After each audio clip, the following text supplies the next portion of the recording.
एक ज्ञानी साधु का एक शिष्य था जो स्वभाव में बहुत ही भोला और नासमझ व्यक्ति था। शिष्य अपने गुरु का आदर सम्मान बड़ी ही निष्ठा और तहे दिल से करता था, किंतु फिर भी वह अपने गुरु की कुछ बातों को नजरअंदाज कर देता। साधु उसे संसार की मोह माया और पारिवारिक रिश्तों से दूर रहकर एक साधुत्व का जीवन जीने की सलाह देते थे, जो शिष्य को कतई मंजूर नहीं था।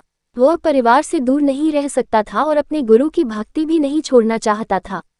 वह गुरु भक्ति और पारिवारिक रिश्तों में कोई भेद नहीं रखना चाहता था। एक दिन वह अचानक अपने गुरु के पास आश्रम में आया और बोला, गुरुजी मेरा रिश्ता पक्का हो गया है। गुरुजी यह बात सुनते ही शौक में डूब गए और अपने उदास मन से बोले, बेटा तेरा रिश्ता हो गया, अब तू मेरे वार तरफ से गया।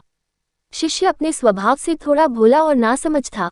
वह अपने गुरु की बात का अर्थ नहीं समझ पाया, किंतु इतना समझ चुका था कि गुरुजी मेरे रिश्ते से खुश नहीं है और वह वहां से चला जाता है।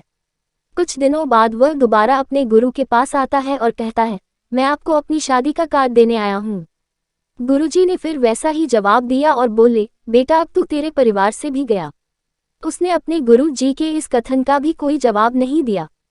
कुछ दिन बाद में वह फिर अपने गुरु जी के पास आया और बोला, गुरुजी मेरा विवाह हो गया और पत्नी भी घर आ गई है। गुरुजी ने तीसरी बार भी एक वैसा ही कथन बोल डाला, बेटा अब तो तू दुनिया से गया।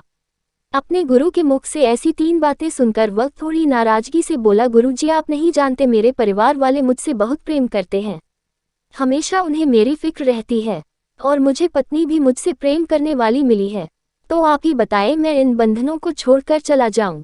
उसकी बात सुनकर गुरुजी बोले, तो क्या सच में तुझे ऐसा लगता है कि तेरे परिवार वाले और तेरी नई पत्नी तुझे इतना प्रेम करते हैं? वह बोला, जी बिल्कुल, इसमें कोई शक नहीं। गुरुजी तो ठीक है, मैं तेरे परिवार वालों की एक परीक्षा लेना चाहता हूँ, जिससे सिद्ध हो जाएगा कि वे तुझसे कितना प्रेम करते हैं। इसके लिए तुझे मेरा एक काम करना होगा। गुरु बना शिष्य, शिष्य जी अवश्य। बोलिए क्या काम है? फिर गुरुजी ने अपने शिष्य के साथ मिलकर एक योजना बनाई, जिससे सिद्ध हो जाएगा सत्य क्या है। गुरुजी एक काम कर, आज तू घर जा और अचानक पेट दर्द का बहाना करके जमीन पर गिर जा और जोर जोर से चिल्लाने लग जा, ताकि तेरी आवाज सुनकर वहां सभी एकत्रित हो जाएं। फिर तेरे घरवाले डॉक्टर को बुलाएंगे। उसकी दवाई लेने के बाद भी तुझे कहना है, मेरे पेट में दर्द बढ़ता ही जा रहा है, मेरे गुरुजी को बुला दो, मुझे वही ठीक कर सकते हैं, नहीं तो मैं मर जाऊंगा और जैसे ही मैं वहां पहुंचता हूं तू मरने का बहाना कर देना। अपने गुरु की पूरी योजना सुनने के बाद शिष्य ने कहा, ठीक है गुरुजी, आज देखते हैं किसके वचन सत्य हैं। वह अपने घर पहुंचता है और अपने गुरुजी के कहे अनुसार पेट दर्द का बहाना कर जमीन पर गिर जाता है।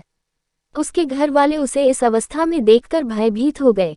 उन्होंने जल्दी से डॉक्टर को बुलाया। सभी काफी दुखी दिखाई दे रहे थे, जिसे देखकर शिष्य थोड़ा मन ही मन खुश हुआ, लेकिन उसे अभी योजना आगे बढ़ानी थी। वह बोला, मुझे दवाइयों से कोई फायदा नहीं हो रहा, कृपया आप जल्दी मेरे गुरुजी को बुला लाओ, केवल वही मुझे ठीक कर सकते हैं, नहीं तो मैं आज मर जाऊंगा।